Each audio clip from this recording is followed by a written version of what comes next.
Mark Skaar on the Skaar Kaard on 103.7 The Fox. Proud to welcome in Mr. Robin Taylor Zander. How are you? Hey, thanks for having me. I'm good. How are you? I'm doing great tonight. Want to talk about The Distance, the debut album from Robin Taylor Zander. It is a very catchy affair. I'm sure you're very proud of it and proud to have it out there. Congratulations. Thank you. I appreciate it. Yeah, it's been a long time coming. A lot of songs that have been living in my head for a few years, and I'm finally able to have everyone hear it, so very happy. And so the record came out on Confidential Records. You were the first signing for this record label, which famous Jack Douglas is behind it. Tell me what it's like working with Jack. Jack worked with my dad with Cheap Trick on their first record, and so that's how I know him. And obviously he's worked with everybody, John Lennon and Patti Smith, New York Dolls, Aerosmith, you name it. So it's an honor to have a working relationship with him, and for him to just be into my music in general. It's just is really cool. It's a cool thing to have on my side. But yeah, he heard my demos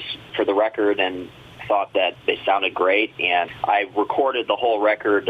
It was just me and my friend Kenny Siegel. We co-produced it, and when we got the basic tracks done, we sent them off to Jack, and he suggested that him and Jay Messina mix and master the record. And when we heard the finished result, they're like, we'd love to have you on as one of our first artists. And so they signed me in, and this is the first release. So it's called The Distance, and it came out in April, and we're just excited for everyone to hear it. Talking to Robin Taylor Zander about The Distance, tell me about the artwork for the record. Is very striking. We had a couple ideas. We wanted to do some sort of charcoal kind of painting, and a friend of Jack's was into doing it, and we had a couple ideas. One was walking out in the snow, kind of like Bob Dylan's, one of his record covers.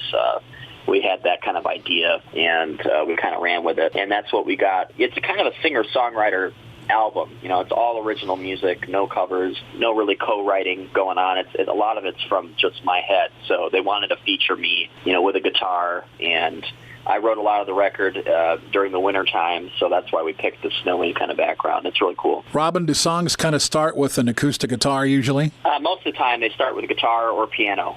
Those are the two first things that I'll start a song on, and then from there I'll just add drums, bass, a melody. But yeah, they usually start with a progression on a guitar or piano. I had read, it's in your bio actually, that you prefer to write lyrics first. Some people might think that's backwards, but if the process works for you, then great. Well, I like to try. I usually fail.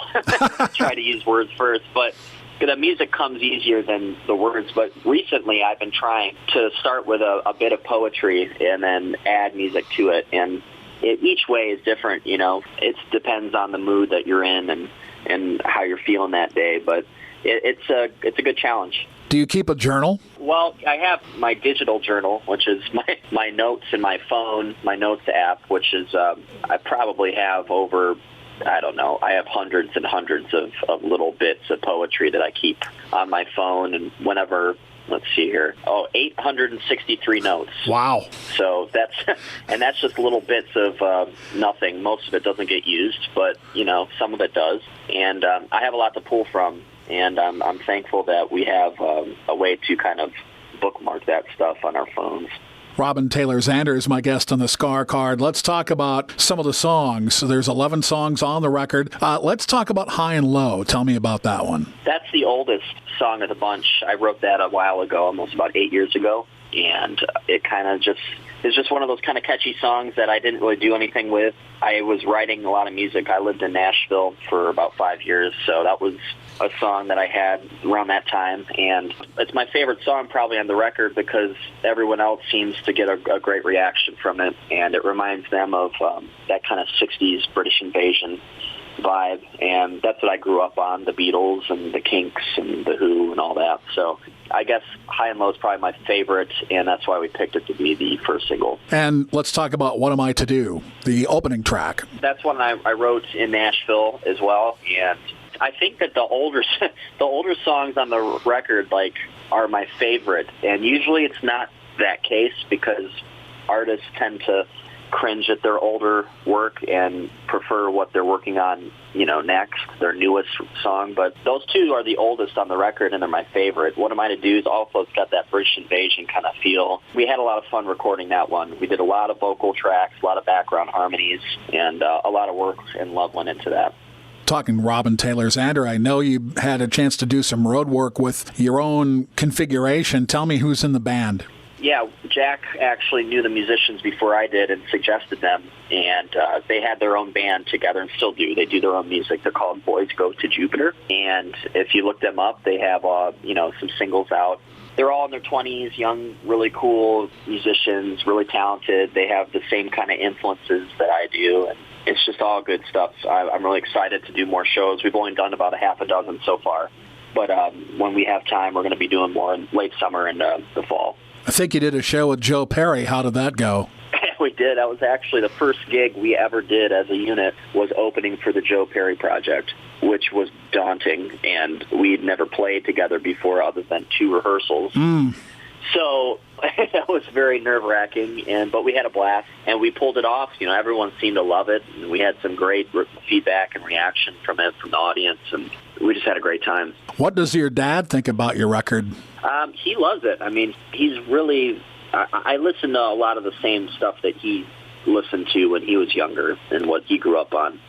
I'm really into the British invasion stuff, so he naturally compares it to that and thinks that it reminds him of that, and so he's totally for it. But it's different than Cheap Trick. A lot of the songs on the record, there's a couple that have some similarities to what Cheap Trick does, but for the most part, it's more of a pop kind of rock record rather than a rock pop record. It's pop first with a little rock to it. So I think that he tells me he likes it, so I'm just going to go with that. Fair enough. Talking with Robin Taylor Zander, I've seen you several times with Cheap Trick over the last however many years, and I've seen the band. That's probably the only life you've known, is your dad is this rock singer, rock star, and so you don't really know any other way except the way you grew up, and I think you spent a lot of your time in Florida, didn't you? Yeah, born and raised in the Tampa area, and I still live in the Tampa area. I've moved around a lot, but currently I'm living down in Florida right now. And I grew up here. It's where my mom's family is from, so when my dad and mom moved in together right before I was born, they moved down to Tampa. And, yeah, I love it down here. It's definitely my home. Since we're on the subject of Cheap Trick, what's going on with any potential new music from them? Yeah, so when we have a lot of summer dates and early fall dates, but once that's all cleared up, we should have some time off late fall and early winter. And I think we're going to go into the studio and do a few. They have some new material, but next year is their 50th anniversary as a band. Right. And there's still 3 out of the original 4 members in the band. So there's going to be a big tour and a big record release to coincide with that. So I think you might see some new music as well as some re-releases and some live footage that no one's heard before of some performances from the past. So there's a lot of cool, exciting stuff that's happening for next year. So we're just kind of gearing up for that. But yeah, new music, live records, a big tour, you name it. Is it odd to consider yourself a part of Cheap Trick? Because after all, you are. It is very odd. I mean, I wouldn't have predicted that would have happened, even 10 years ago. I started in 2017, and it kind of just happened by chance because they needed someone to come in and fill in for Dax playing drums. And so that was my first time playing with them, was actually playing drums. And then, that went over well, and they knew I played guitar and sang, so they offered me the chance to back them up in that capacity, and I was thrilled. I mean, I grew up loving Cheap Trick, and I knew all the songs front to back, before I was even 9 or 10 years old. I already knew, I knew I could do it back then. I just didn't know that they'd want me to do it. So, they've always been a 4-piece. They've never had a 5th member, and I'm the first 5th member to be permanent there, so I'm just kind of honored. Right, and for those that don't know, RTZ, as we call him, has played drums, as he mentioned, but also was deputized on bass when Tom had his heart surgery, and obviously guitar, and then those very high harmonies that you do. It sounds fabulous. What's it like singing with your dad? That's got to be just the best. I pinch myself every night, He's such a great, 70 years old, and he can still sing the songs. We've never changed the keys to the songs, and he every night he comes in and gives 100%. So it makes me, I have to give 100%. There's no faking it, when I go up there with them. It's all effort and it's all good, It's why they're a great band. They're more known for their live act, in my opinion, than their records, That's why Live at Budokan, I think, is their best record. It's because it shows them as a live act, and that's where they're at their best, in my opinion. Robin, if people want to keep in touch with you, how can they best do that? Yeah, if you go on to my website, robintaylorzander.com, I have links to all my socials, Facebook, Instagram, and you can go see new tour dates, photos, recordings, links to my Apple Music accounts and Spotify, Amazon Music, you name it. Robin, congratulations on this album and all best going forward. Thanks, man. Anytime. Appreciate it. Robin Taylor Zander, our guest on the Skaar Kaard, the new classic rock that rocks on 103.7 The Fox.